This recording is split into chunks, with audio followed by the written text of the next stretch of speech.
Hello et bienvenue dans ce deuxième épisode du podcast Copywriting Rockstars. Ce deuxième épisode est un peu particulier car c'est la suite de mon échange avec Stan Leloup de Marketing Mania. C'est-à-dire qu'il y a une première partie qui est déjà disponible et je t'invite à aller l'écouter si c'est pas encore fait. Dans cette première partie, Stan nous partageait comment il a appris et adapté les méthodes de copywriting qu'il connaissait via la vente de formations en ligne pour adapter ça à un outil SaaS, le Software as a Service. C'est son outil d'hébergement de formation en ligne. On voit comment, quelque part, il a vendu cet outil. Il nous a ensuite dévoilé comment penser comme un véritable marketeur pro, c'est-à-dire quel est son process pour générer de nouvelles idées marketing à appliquer dans son business, comment il s'y prend pour vraiment démarquer son copywriting de celui de tous les autres acteurs de son marché. Stan nous a également expliqué comment il prend les simples techniques de copywriting pour les dépasser, pour les réinventer et passer de copywriter OK à véritable pro de la persuasion. Tout ça, tu peux le découvrir dans le premier épisode du podcast Copywriting Rockstars qui est disponible dès à présent.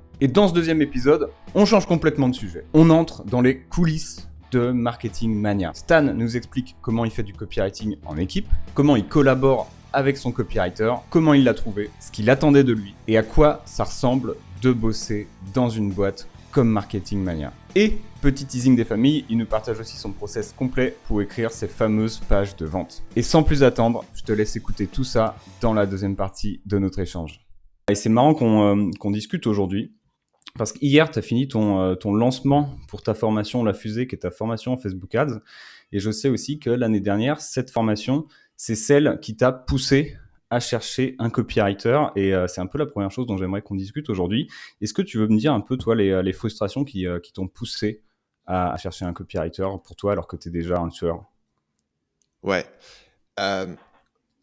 Donc en fait, au départ, je faisais tout moi-même. Au départ, je faisais mes vidéos, j'écrivais, après je faisais la formation, je la faisais tout seul, et après je lançais la formation et je la faisais tout seul. Pour les gens qui m'ont suivi longtemps sur YouTube, ça veut dire que quand je faisais une formation, il y avait 3 mois où je faisais la formation et c'est tout, quoi. Tu me parlais pas, je faisais rien d'autre et je faisais juste la formation. Ouais. Et après, il fallait faire le tunnel de vente et je passais 3 semaines à faire juste le tunnel de vente et c'est tout. Et après, je passais X temps à faire des vidéos et c'était des à-coups. Après, ça fonctionnait comme ça. C'est vrai que quand le business a commencé à grossir et j'ai voulu régulariser tout, avoir plus de vidéos, plus souvent, plus régulièrement, les produits plus souvent, sortir de nouvelles choses, etc. Ça posait un problème d'avoir une personne qui fait un truc à la fois et qui passe de l'un à l'autre. Donc petit à petit, au fil des années, ce que j'ai voulu faire, c'est mettre en place différentes personnes dans mon équipe à différents pôles pour que, essentiellement, tout puisse avancer en parallèle. Pour qu'aujourd'hui, à un moment où je te parle, j'ai une personne qui est en train de développer une formation, une nouvelle formation pour Marketing Mania. J'ai une personne qui travaille sur la page de vente de cette formation. Ouais. J'ai 2 personnes qui écrivent des nouvelles vidéos pour ma chaîne. Et moi, je suis en train de faire un podcast chez toi. Donc, ça me permet d'avoir tout qui tourne en parallèle et qui fonctionne. Ce qui ne veut pas dire que je n'ai pas d'implication sur tout le reste. À un moment donné, je vais passer sur la page de vente, la formation, etc. Mais que tout avance. Et donc, j'avais identifié 3 moteurs, si tu veux, 3 effets de levier sur mon business, qui sont numéro 1, la création de contenu, donc en gros les vidéos YouTube. Numéro 2, le copywriting, page de vente et email marketing. Et numéro 3, la création de formation en elle-même.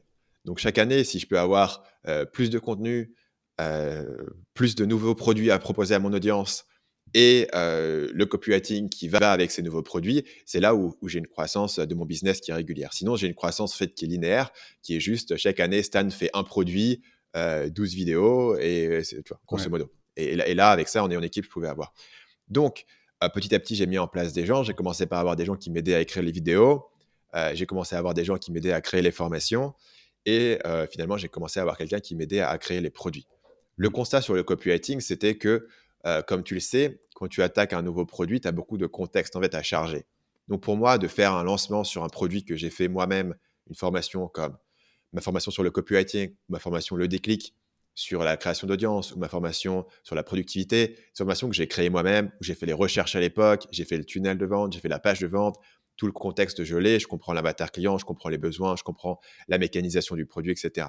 Ce qui veut dire que je suis capable de m'asseoir sur mon ordinateur et de te sortir une nouvelle séquence de vente en un temps relativement raisonnable. Ouais. Maintenant, supposons que demain, je sorte une nouvelle formation sur la pub Facebook, comme ça a été le cas par exemple. Mais il peut y avoir d'autres sujets. Supposons que je sorte une formation sur TikTok.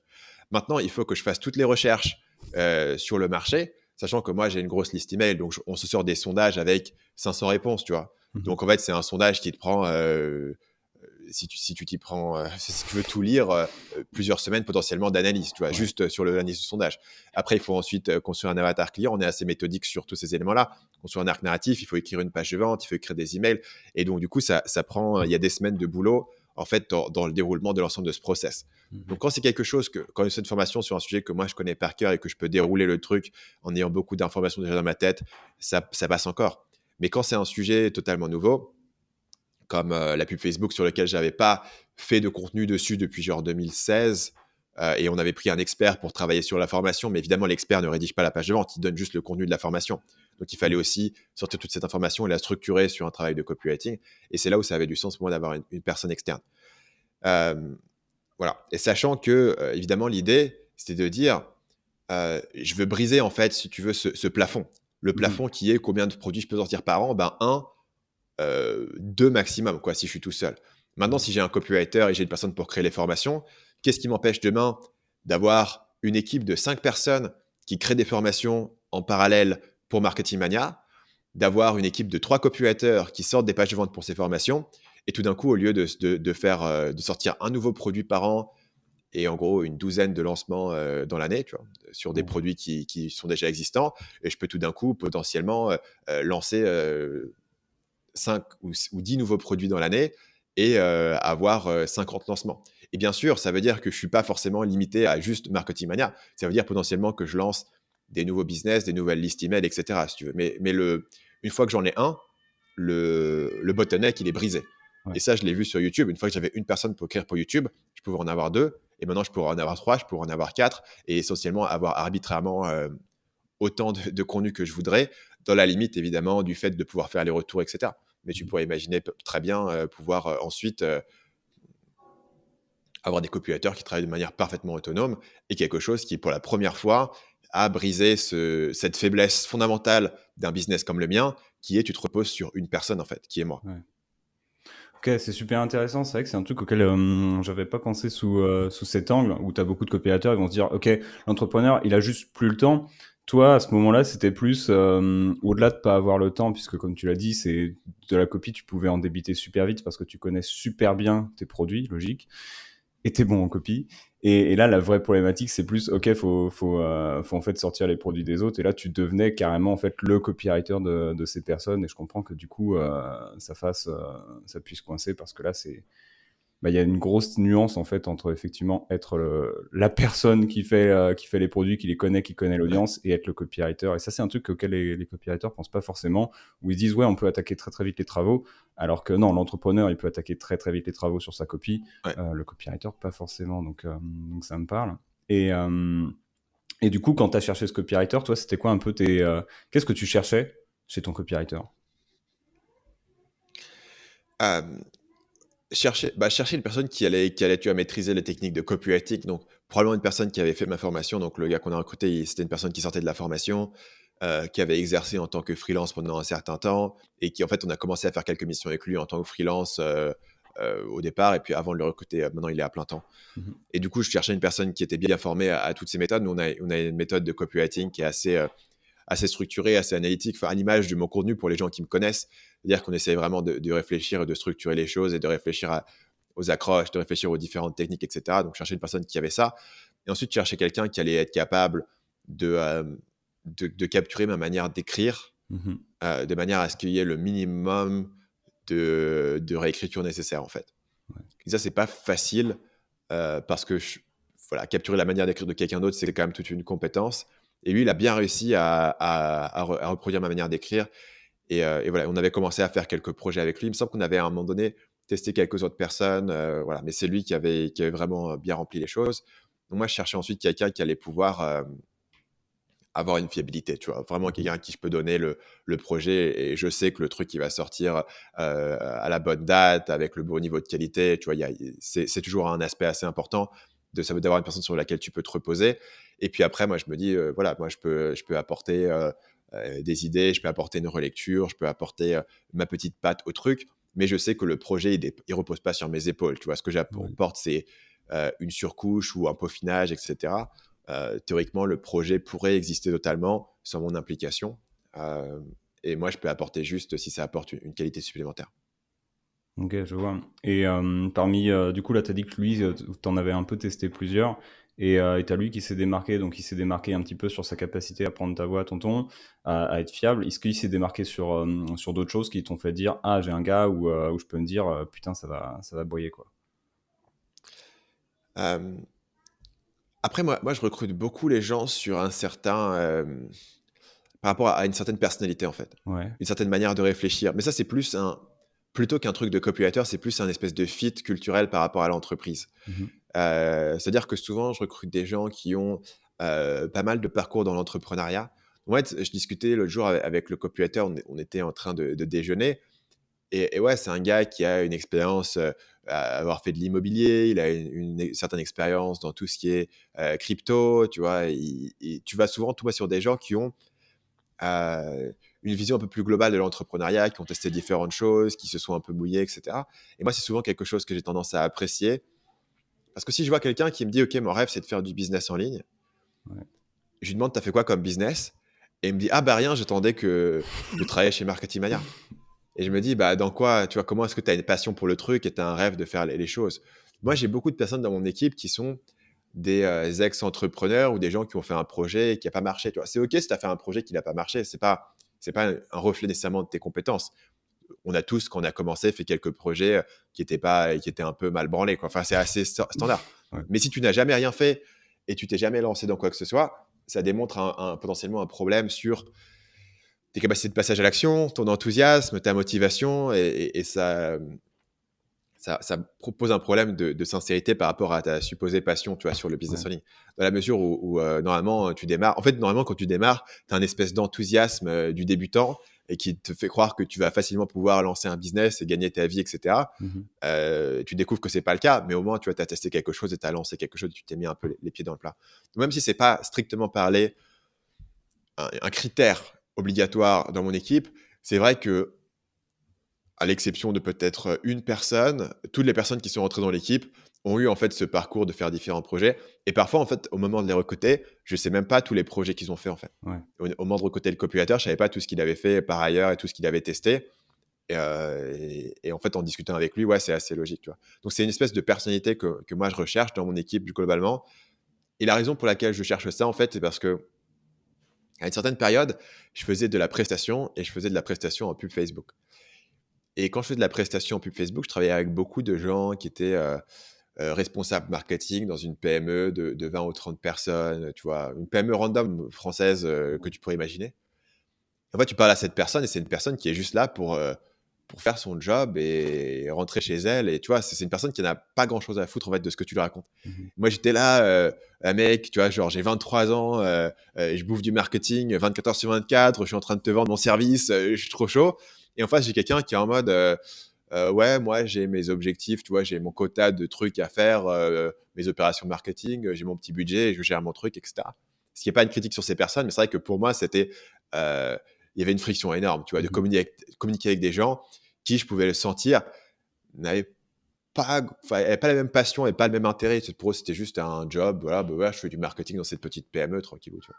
Et donc, du coup, moi, j'ai toujours eu l'idée de dire, bah tiens, si je recrute des gens, j'ai pas envie d'avoir en face de moi une personne qui est en mode, ouais, non, je pourrais faire ça, je pourrais faire autre chose, tant que j'ai mon petit salaire, je suis content, tu vois. J'avais envie de trouver des gens qui avaient cette vision, qui avaient cette envie de faire des choses et qui trouvaient ça cool, en fait, le business en ligne, et trouvaient ça fondamentalement intéressant.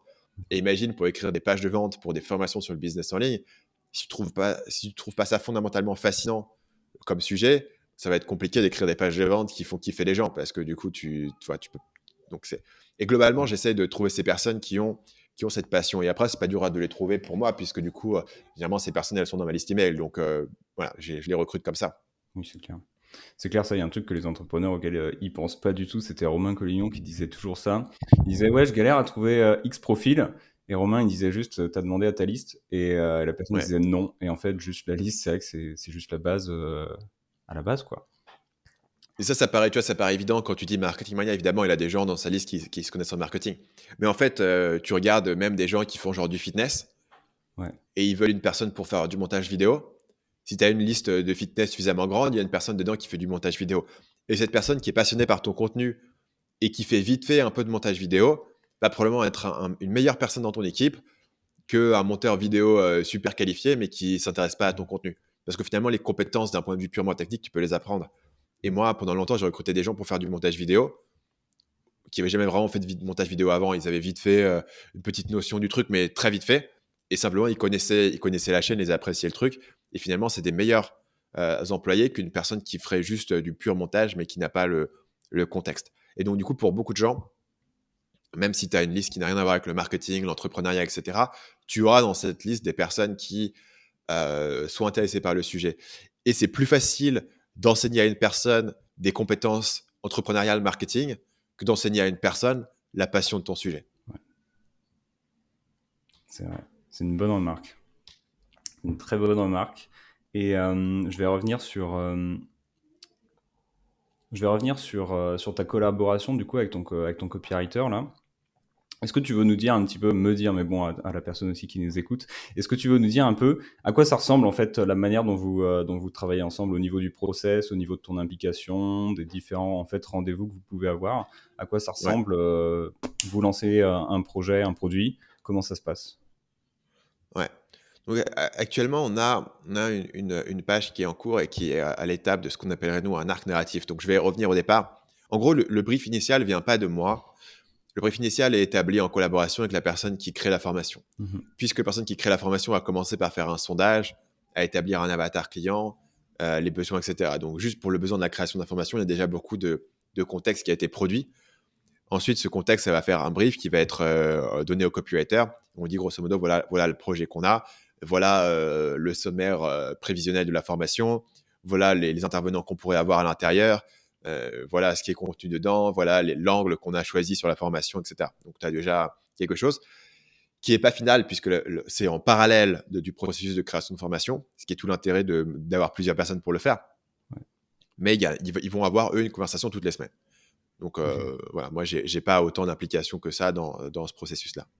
Donc, ensuite, la manière dont on procède, et c'est similaire à ce qu'on fait sur les vidéos YouTube, on a différentes espèces de checkpoints, en fait, qui sont des checkpoints, des espèces de livrables, comme tu pourrais l'avoir pour un client en freelance, par exemple, qui permettent de vérifier qu'on est sur la bonne voie. Donc, on va commencer par avoir un avatar client, grosso modo, qu'on va établir, qui est établi très en amont pour la création de l'information. On va ensuite avoir un arc narratif. Donc, ce que nous, on appelle un arc narratif, c'est essentiellement l'histoire que tu vas raconter à ton client. Donc, c'est une espèce de plan de ton message de vente. Mais un arc narratif peut aller à la fois sur la page de vente, les emails. Mais c'est grosso modo, on va te parler de la pub Facebook, par exemple. Quel est le client et pourquoi est-ce que la pub Facebook, c'est important? Pourquoi est-ce que c'est important maintenant? Qu'est-ce que le client sait déjà sur la pub Facebook? Quelles sont ses fausses croyances dessus? Est-ce qu'il a déjà essayé? Est-ce que ça a marché? Est-ce que ça n'a pas marché? Quels sont ses blocages actuels? Pourquoi est-ce qu'il n'en fait pas encore? S'il en fait, qu'est-ce qu'il bloque pour pouvoir mieux réussir? Quelles sont ses questions, etc. Donc, on va établir ici une espèce de version platonique du message de vente dans la mesure où elle n'est pas encore appliquée directement à la page de vente. Ce n'est pas le plan de la page de vente, c'est le plan général du message que nous, on veut faire passer. Et là-dessus, on se met d'accord sur quels sont les éléments, quelle est la bonne accroche et quelle est l'histoire qu'on veut raconter et pourquoi ce produit il est important. Une fois qu'on a ça, on va établir du coup un plan pour la page de vente, un plan pour les emails et qui va être une espèce d'application plus concrète de cet arc narratif. Donc souvent, l'arc narratif est très proche, par exemple, du plan de la page de vente, mais on va rentrer plus dans les détails en termes de ce qu'on va présenter. Par exemple, sur l'arc narratif, on a peut-être dit, donc sur une formation comme le tremplin, on va commencer par présenter comment est-ce que une personne qui est salariée dans un business en ligne peut avoir une vie qui est aussi libre qu'un entrepreneur avec moins de stress, par exemple. Et sur la page de vente, on va se dire, oui, ok, bon, maintenant, il faut qu'on trouve un exemple précis d'une personne qui vit ça, et c'est ça qu'on va mettre en avant. Donc, la page de vente va faire ça. Après, on va établir, donc on va travailler sur un système de version. Donc, on va établir une première version, une V1 de la page de vente, que généralement, je vais relire. Il va faire ensuite une V2 de la page de vente basée sur mes retours. Et souvent, je vais prendre cette V2 et moi, je vais faire mes dernières modifications et ça va faire une V3. Et donc, ça, c'est similaire à ce qu'on a sur YouTube. On va avoir entre 3 et 4 versions. La différence n'est pas importante entre 3 et 4, puisque les 3 et 4, c'est moi qui les fais de toute manière. Tu vois. Mais grosso modo, il y a une première version. Je fais un retour dessus en profondeur dans les commentaires du Google Doc. Et généralement, ce que je fais également, c'est avec une vidéo explicative Ouais. pour expliquer mes retours, juste pour avoir plus de contexte. Et puis parfois, taper un commentaire de 750 mots dans un commentaire Google Docs, c'est pas évident. Donc, Ouais, c'est tu clair. peux, euh, tu peux le faire à l'oral. Et après, on va faire cette V2 qui est une implémentation des retours. Et souvent, la V3, c'est ah, tiens, ça, je l'aurais pas exactement dit comme ça. Tu as des petites modifications, un petit peu plus de surface. Et je vais souvent, sur la V3, utiliser la fonction Google Doc qui permet de suivre les modifications pour avoir sur mon écran, en fait, les deux versions en parallèle avec Mhm. les modifications qui sont surlignées. Tu peux faire ça sur Google Doc. Et ensuite, expliquer voilà, ici, tu as mis tel mot et moi, j'ai changé en tel mot. Et voilà pourquoi je l'ai changé. Ou voilà cette phrase. Pourquoi est-ce que j'ai inversé le début et la fin de la phrase? Parce que je pense que ça améliore le flow de la phrase. Tu vois, je vais faire un retour ultra granulaire. Et ça, c'est l'idée de pouvoir toujours améliorer lui ses compétences de rédaction dans ce que je considérais comme étant du détail très très précis, et également ses capacités à pouvoir émuler en fait ma manière d'écrire. Parce que si je fais des modifications sur le travail de quelqu'un sans les justifier, je trouve que c'est pas gratifiant pour la personne parce que du coup, bah, tu as changé, mais pourquoi, tu vois? Si je fais des changements sur le travail que quelqu'un a passé beaucoup d'heures à faire, je veux justifier ces changements, expliquer pourquoi et idéalement en faire un une étape d'apprentissage. Mhm. Et je vais passer beaucoup de temps. Sur un retour, par exemple, si moi je rédige une V3 de la page, je vais passer facilement 45 minutes en vidéo Ouais. à expliquer point par point tous les petits changements que j'ai faits, ligne par ligne, dans les détails, tu vois, dans la mesure de pouvoir justifier mes décisions. Euh, et ça c'est un. Voilà, pour contexte pour les gens, en fait, c'est quasiment le même process qu'on utilise quand on écrit des vidéos YouTube pour la chaîne. Donc, sur les vidéos YouTube, on commence pareil par avoir une idée, puis on a un concept qui est l'équivalent de l'arc narratif, quoi. Et après, on va avoir un plan, et après, on va avoir une V1, une V2, une V3, et parfois une V4, juste sur le script. Mhm. Ça me parle, ça me rappelle énormément ce que je faisais tout le temps dans le cadre de l'agence quand on était vraiment à fond l'année dernière, où c'était ça, c'était les looms de 40 minutes. Tu reviens parce que tu Ouais, veux que ton copywriter apprenne des choses, et même pour les copywriters qui nous écoutent, c'est toujours présenter sa copie aussi en vidéo ou en live, ne serait-ce que pour faire toi ce que tu faisais auprès de ton copywriter, c'est-à-dire justifier toutes tes décisions, ouais. et que si le client il veut faire des modifs, bah c'est soit il peut justifier la modif, soit il la fait pas en fait. Et c'est super pertinent ce que vous faisiez pour ça. Et tu as aussi le côté, donc moi, quand mes auteurs, par exemple, que ce soit un copywriter ou un auteur de vidéo YouTube, il va aussi souvent faire une vidéo qui accompagne le texte qu'il t'envoie. Pourquoi? Parce que dans un texte que tu envoies, il y a une architecture qui n'est pas visible dans le texte en lui-même. Donc, par exemple, pourquoi est-ce que ici je choisis de mettre telle anecdote? C'est pas écrit dans le texte en fait. Tu pourrais potentiellement le mettre en commentaire, voilà pourquoi j'ai mis ça ici. Mais tu peux aussi l'expliquer. Tu peux dire, ok, voilà, parce qu'en fait, si on met cette anecdote ici, après on peut enchaîner sur ça, et ça fait une open loop intéressante ici. Donc c'est pour ça que je l'ai mis ici. Alors quoi, si tu lisais juste le truc, tu n'aurais pas forcément eu le contexte de pourquoi est-ce que tel choix a été fait ou de telle ou telle manière, Ouais. en termes de rythme, en termes de structure, etc. Donc, le fait de pouvoir toi-même proposer un méta-commentaire à ce que tu proposes et introduire ta propre copie en amont, ça permet à la personne de comprendre les choix que tu as faits et de mieux évaluer les points où il peut y avoir des retours. Parce que potentiellement, sinon, la personne va te donner un retour sur un truc en fait, que tu as déjà considéré, que tu as déjà rejeté. Donc, par C'est exemple, ça. tu as choisi une certaine accroche ici pour une bonne raison et tu as réfléchi à toutes les alternatives et la personne va arriver sur le truc et en 2 minutes, tu vas dire, ah tiens, tu pourrais faire ci. Mais en fait, tu as déjà pensé et tu as déjà sélectionné que c'était la meilleure chose. Donc, le fait de faire ton propre commentaire de texte de ce que tu proposes t'aide non seulement à justifier tes choix et à bien les expliquer, etc., et aide aussi la personne en face à consommer le truc et à comprendre ton processus de réflexion et ce que tu as déjà évalué, etc. Et de se concentrer sur ce qui peut être le plus des éléments voilà, sur lesquels il pense pouvoir apporter des retours. Et ça, je pense que c'est un bon process. Nous, on est Mhm. très friands dans la boîte de ces retours asynchrones par vidéo, en fait. Ouais.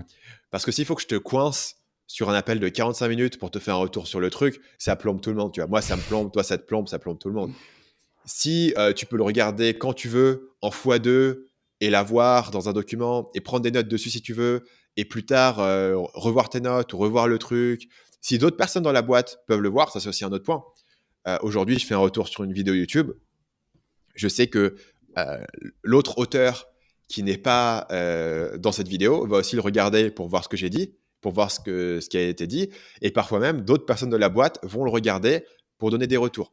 On a une vidéo qui est en cours d'écriture sur un certain sujet. On avait une autre personne de la boîte qui n'est pas du tout dans le process de vidéo, qui était un expert du sujet. Il a fait « Ok les gars, je vais vous donner du contexte et je vais vous faire une vidéo pour vous expliquer tout le truc. » tu vois. Et donc, ça documente et ça crée une archive. Et voilà. Et le fait que ce soit asynchrone, je trouve, et devient moins lourd que si on devait tous se coincer systématiquement sur des appels pour faire des retours, etc. Et puis, tu as l'avantage du x2 qui n'est pas négligeable. C'est clair, ouais, ça me parle beaucoup. Le x2 qui a d'expérience qui, tu sais, je bossais beaucoup avec Romain, où en fait, tu as ce truc sur le x2 où le ton, en fait, va changer quand tu vas passer en vitesse maximale. Et quand la personne va relire le truc à froid, le jeu, c'est, en fait, c'est quand tu présentes ta copie, que ce soit sur Loom en vrai ou quoi, c'est quand elle est validée via la vidéo, faut qu'elle soit validée parce que souvent la personne va y revenir à froid. Et il va la détester ou cette personne va la détester en mode ah ouais non ça fonctionne pas en fait. Et parfois t'as le x2 qui peut influencer ça. Donc petite anecdote sur le sujet. Et mais en tout cas ouais c'est vrai que top process que vous avez installé là, et c'est vrai que c'est une bonne remarque que tu fais de passer tout de suite, surtout quand tu arrives à un niveau où tu as des grosses équipes, passer tout de suite sur de la synchrone. Moi, ce que je faisais quand je me suis lancé comme freelance, c'était un rendez-vous avec le fondateur, mais c'était moi, le fondateur, et peut-être un ou une assistante, donc ça allait.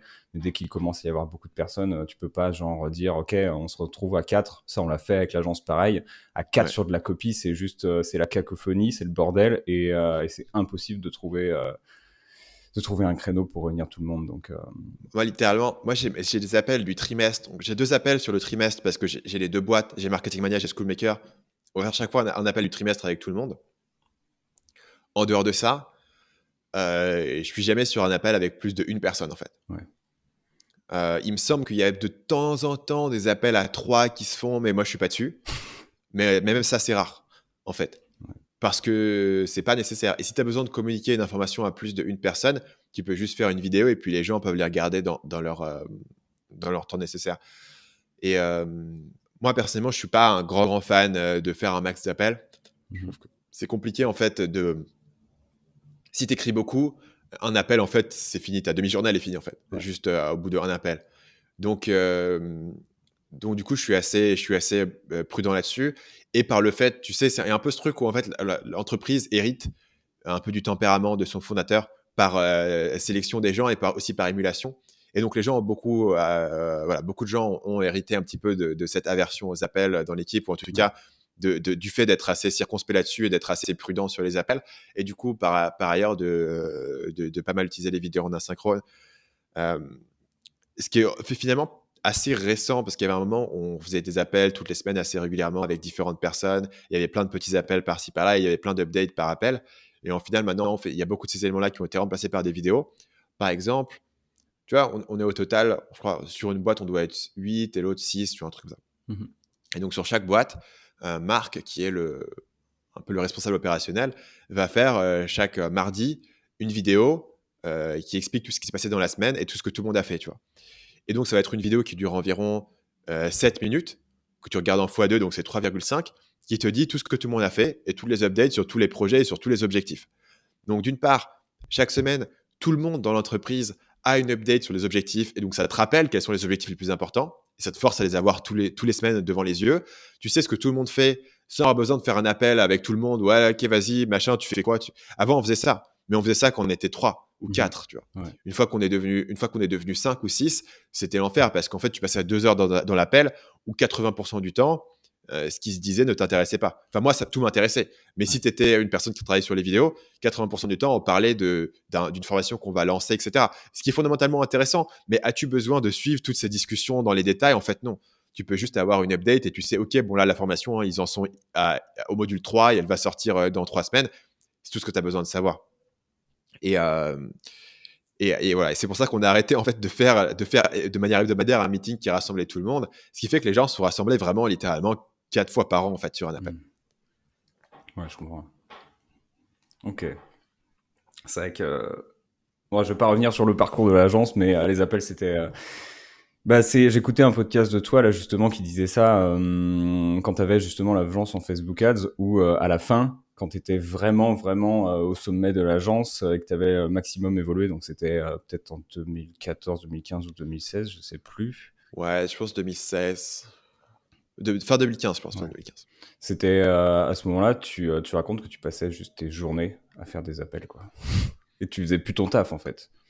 En fait, si tu fais un truc d'agence Facebook, ok, tu as des clients, etc. Qu'est-ce que tu fais ensuite? Tu fais la même chose que toi, tu as fait sur le copy. C'est ça. C'est Tu pareil. recrutes des gens pour faire les campagnes, pour gérer les campagnes. En plus, honnêtement, les pubs Facebook qu'on faisait, on était en 2015, hein, donc c'était pas, c'était simple, tu vois, Ouais. c'était délégable. Enfin, c'était vraiment, ok, voilà le process, voilà comment on gère les images des trucs. On avait un type de client bien précis, voilà comment on décline les campagnes. C'était pas trop compliqué, donc j'avais facilement pu déléguer ça. Moi, en fait, j'étais commercial et comment t'appelles ça? Account manager, quoi, Mhm. grosso modo. Gestion des projets avec les clients.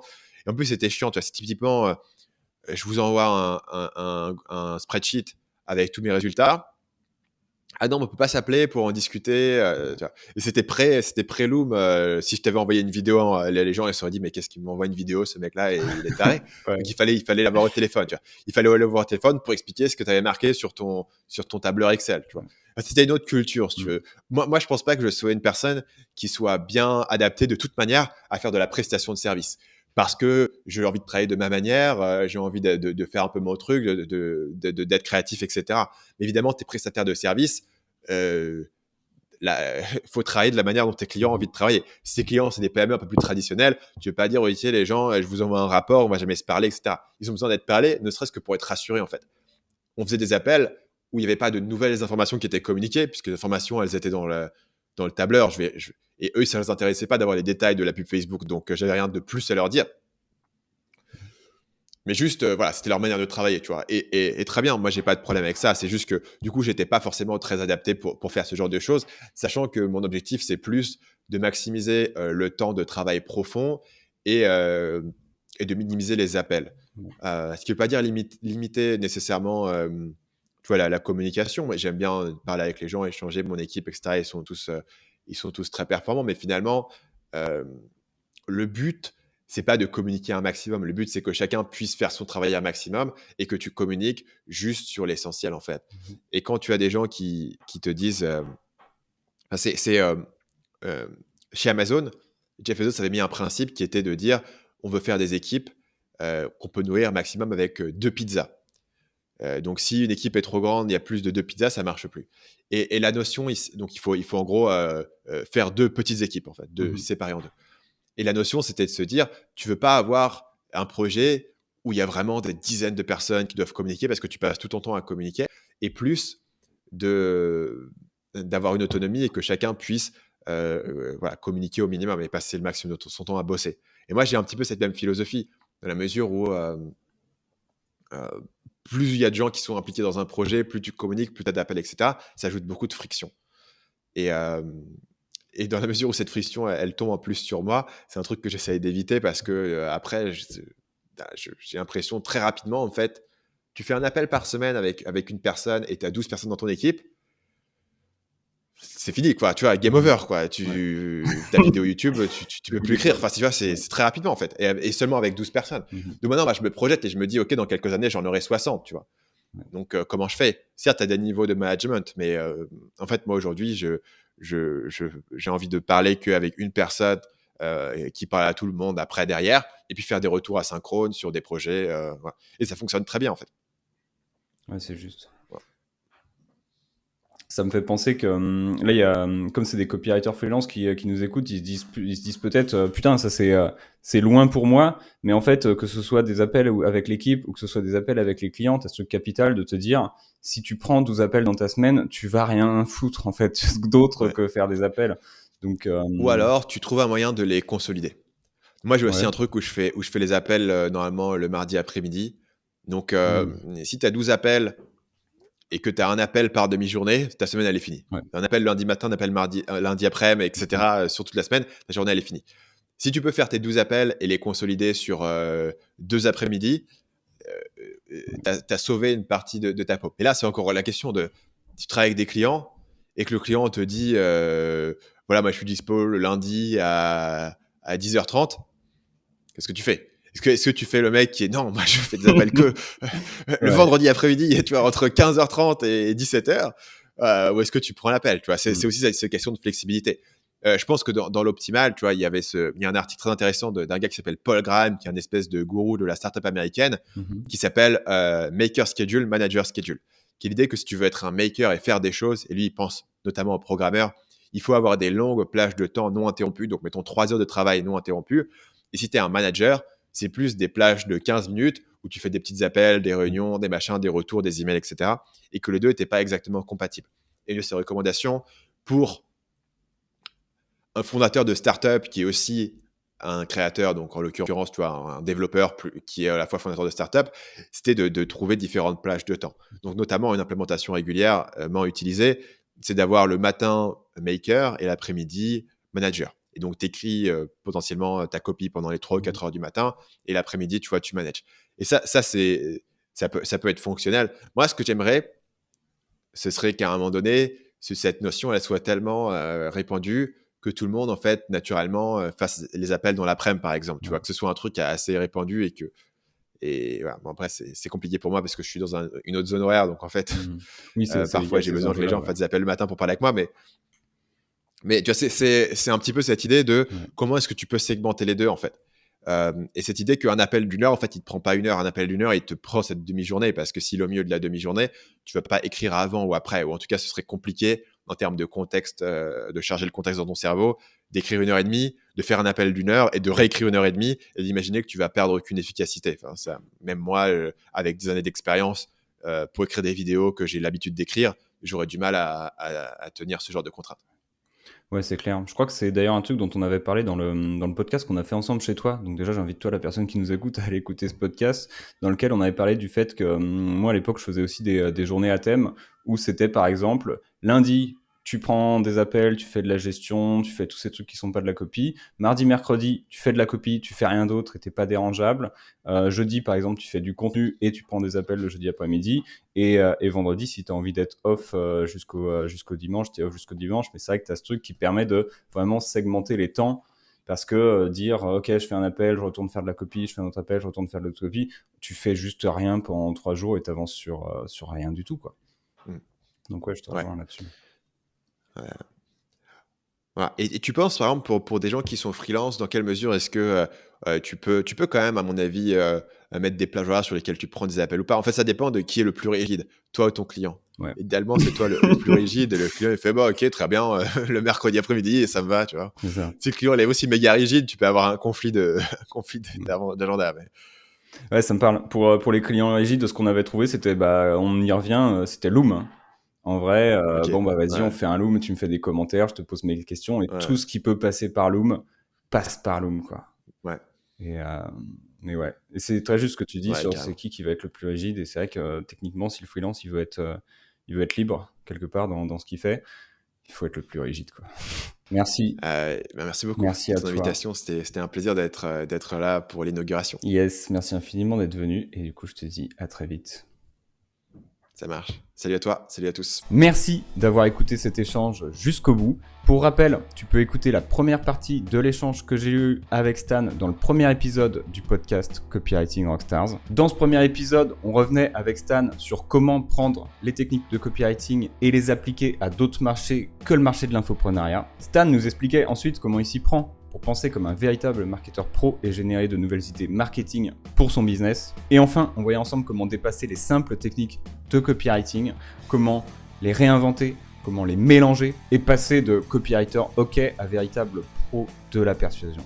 Tout ça, encore une fois, c'est disponible dans la première partie de notre échange dans l'épisode de podcast précédent. Et si tu veux perfectionner tes compétences en copywriting, savoir ce qui marche en ce moment dans le monde du marketing, écrire de meilleurs emails, écrire de meilleures pages de vente, écrire de meilleures pubs et surtout décupler tes résultats, et si tu veux aussi construire une activité stable et rentable grâce au copywriting, alors tu es bienvenu chez Copy Rockstars. Et si tu en as envie, je t'invite à aller sur copyrockstars.com, COPYROCKSTARS.com. Tu pourras y découvrir des ressources pour améliorer tes compétences en copywriting et tu pourras t'inscrire gratuitement aux emails du Copy Rockstars Club et recevoir une séquence qui te montre comment devenir meilleur en copywriting et créer une activité stable et rentable. D'ailleurs, selon ta situation, tu recevras une séquence personnalisée, c'est-à-dire que tu sois entrepreneur, tu auras une séquence personnalisée, si tu es copywriter, tu auras une séquence personnalisée, et tu pourras même t'inspirer de ces emails et de ces séquences pour tes propres emails. Pour accéder, encore une fois, c'est tout simplement copyrockstars.com.